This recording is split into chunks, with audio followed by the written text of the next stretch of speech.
జెన్కో మూసివేసింది. యాదాద్రిలో ఒక యూనిట్లో ఉత్పత్తి నిలిపివేశారు. కేటీపీపీలో 500 మెగావాట్ల యూనిట్కు తాళం పడింది. సింగరేణికి భారీ బకాయిలతో బొగ్గు సరఫరా తగ్గిపోతోంది. జెన్కోపై 20,000 కోట్లకు పైగా బకాయిల భారం పడింది. ధర్మల కేంద్రాల్లో బొగ్గు నిల్వలు రెడ్ కేటగిరీలో ఉన్నాయి.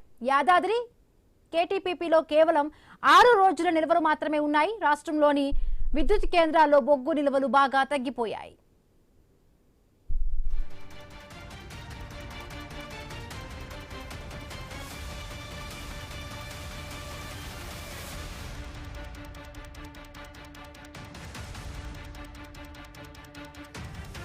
కనీసం 26 రోజుల పాటు ఆపకుండా విద్యుత్ ఉత్పత్తికి వీటిలో ఎప్పుడూ కనీస నిల్వ 25.54 లక్షల టన్నులు ఉండాలని కేంద్ర విద్యుత్ శాఖ ఆదేశాలున్నాయి.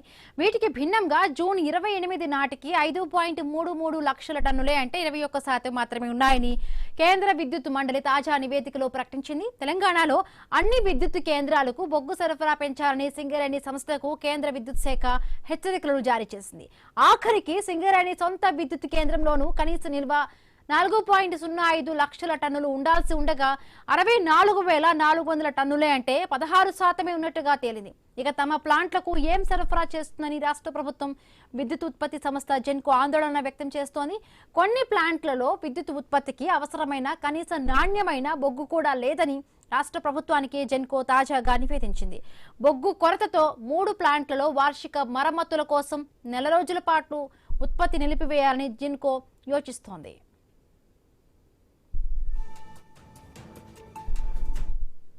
విద్యుత్ కేంద్రాల్లో పూర్తి స్థాయిలో ఉత్పత్తి జరగాలంటే కనీసం నాణ్యమైన G8, G9 గ్రేడ్ రకాల బొగ్గు పంపాలని జెన్కో పదే సింగరేణిని కోరుతోంది. ఈ స్థాయి నాణ్యమైన బొగ్గు ఉత్పత్తి కావడం లేదని G13, G14 రకాలను ఎక్కువగా పంపుతున్నట్లుగా ప్లాంట్ల చీఫ్ ఇంజనీర్లు తాజాగా జెన్కోకు నివేదికలు పంపారు. గత ఆర్థిక సంవత్సరంలో నాసిరకం బొగ్గు కారణంగా 3,000 కోట్ల వరకు నష్టం వాటిల్లినట్టుగా సీఈలు తెలిపారు. మరొకవైపు బొగ్గు బిల్లులు సొమ్ముతో జెన్కో చెల్లించడం లేదని, అందువల్ల నాణ్యమైన గ్రేడ్ రకాలను ఇతర రాష్ట్రాలకు పంపి తెలంగాణ ప్రభుత్వ ప్లాంట్లకు నాసిరకం బొగ్గును సింగరేణి సరఫరా చేస్తోందని సీనియర్ ఇంజనీర్లు చెబుతూ ఉన్నారు. అసలు G8, G9 రకాల బొగ్గు ఉత్పత్తి పెద్దగా లేదని, తామెక్కడ నుండి తెచ్చి సరఫరా చేయాలని సింగరేణి వర్గాలు చెబుతూ ఉన్నాయి. ఈ నేపథ్యంలో కోల్ ఇండియా గనుల నుంచి కొనుగోలుకు అనుమతించాలని రాష్ట్ర ప్రభుత్వాన్ని జెన్కో అడిగినట్లుగా తెలుస్తోంది.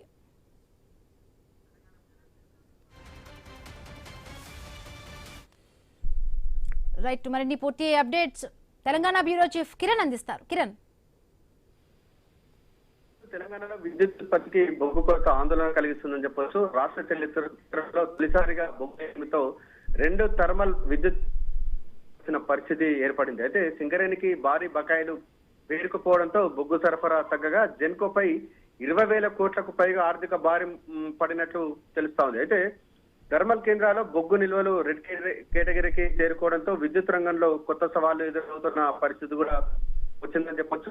తెలంగాణలో విద్యుత్ ఉత్పత్తి వ్యవస్థపై బొగ్గు ప్రభావం అయితే ప్రస్తుతం స్పష్టంగా ఉంది.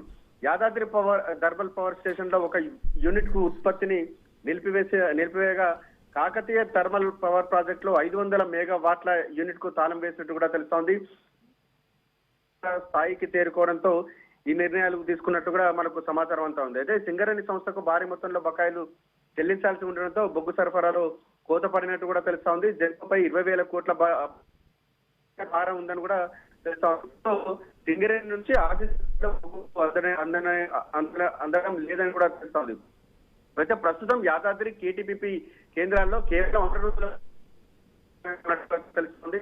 భద్రాద్రిలో 7 రోజులు, అదేవిధంగా కేటీపీపీ 7 లో 9 రోజుల నిల్వలు మిగిలి ఉన్నాయి. అయితే ఈ పరిస్థితి కేంద్ర విద్యుత్ శాఖ నిర్దేశించిన ప్రకారం రెడ్ కేట్ పరిగణిస్తున్నారు. స్థానికంగా బొగ్గు కొరత ఏర్పడడంతో ప్రత్యామ్నాయంగా ఛత్తీస్గఢ్ లోని గనుల నుంచి బొగ్గు తెప్పించేటువంటి ప్రక్రియ జరుగుతున్నాయి.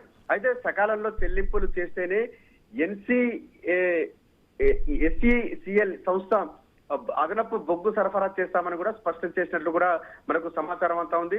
డిమాండ్ పెరుగుతున్న సమయంలో బొగ్గు కొరత కొనసాగితే విద్యుత్ ఉత్పత్తిపై మరింత ఒత్తిడి అవకాశం ఉందని కూడా ఇప్పటికే నిపుణులు హెచ్చరిస్తున్నారు. ప్రభుత్వం బకాయిల చెల్లింపులు, ప్రత్యామ్నాయ సరఫరాలపై వేగంగా చర్యలు తీసుకోవాల్సిన అవసరం ఉందనేటువంటి అభిప్రాయాలు అయితే వ్యక్తమవుతా ఉన్నాయి. మొత్తానికైతే తొలిసారిగా విద్యుత్ ఉత్పత్తికి బొగ్గు కొరత ఆందోళన కలిగిస్తుందని కూడా చెప్పొచ్చు. మరి ఈ సవాళ్లను ప్రభుత్వం ఏ విధంగా ఎదుర్కొంటుంది అనేటువంటి రైట్, థ్యాంక్ యూ కిరణ్.